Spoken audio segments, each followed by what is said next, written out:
I grew up quite poor, but I mean, as a kid, you don't really realize that you're living in poverty.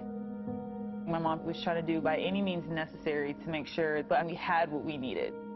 I definitely do not think I'd be going for this dream had I not seen her pick herself up so many times and keep fighting for us.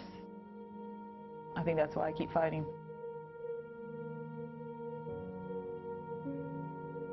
The money was getting shorter and shorter and shorter, and I was like at my wit's end.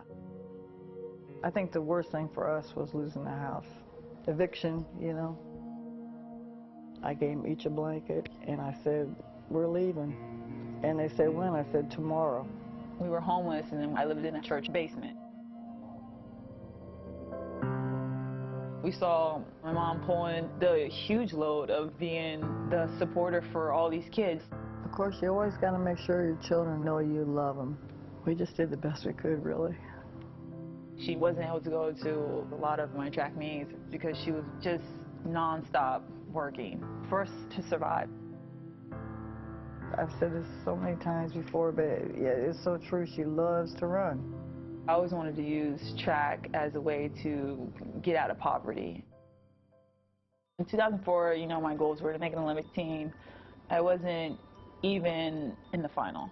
She was really disappointed when it happened, but she realizes that this happened for a reason. I knew what it was like sitting at home watching the Olympics on TV. I didn't want to experience that again.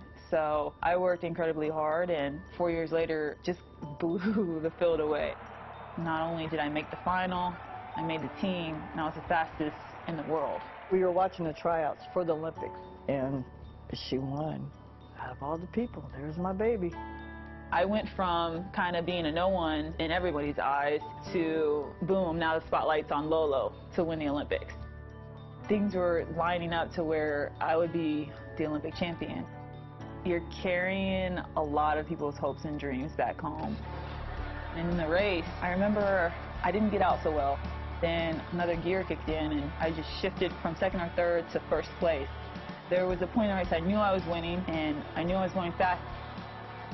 That's when the unthinkable happened. When I crossed the line, then I realized how bad that mistake cost me. She came so close. When she fell, I wanted to go down and just kind of hug her, but I couldn't get to her. I was crushed when I couldn't get the medal. I wanted to make my mom proud. I knew she was there, and winning that medal, I would have been like, hey, Mom, this is for you. You created an Olympic champion with all your hard work. That does break a lot of people, but she doesn't give up. By the time London Olympics comes, I'll be running for 12 years, devoting 2 to 4 hours every day for a race that lasts 12 seconds. I've always used my failures as motivation. It was natural because I'd seen my mom do it her whole life.